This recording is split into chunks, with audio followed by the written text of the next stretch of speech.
അതിൽ കൂടുതൽ ഞാൻ സമയം തരില്ല. ശരി, സമയം സ്കൂളിൽ പോകാൻ പറ്റില്ല, ബസ്സിന് ഞാൻ പറഞ്ഞു വിട്ടു. രാവിലെ തന്നെ ഇറങ്ങി നിന്റെ ഫോണും കൊണ്ട് രാവിലെ തുറന്നാൽ ഇനി ഫോൺ തന്നെ അവിടെ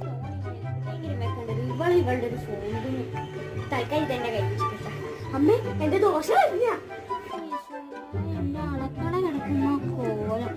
അവളോട് ഞാൻ പറഞ്ഞതാ, പിന്നെയും കിടന്ന് ഉറങ്ങിയിട്ടുണ്ടോ? പലു നമുക്ക് ചോറ് മതി, ഇന്നലത്തെ ചോറ് ബാക്കിയില്ല, അവള് തിളപ്പിച്ച് കൊടുത്താ പോലെ. Food phone എടുത്തല്ലേ?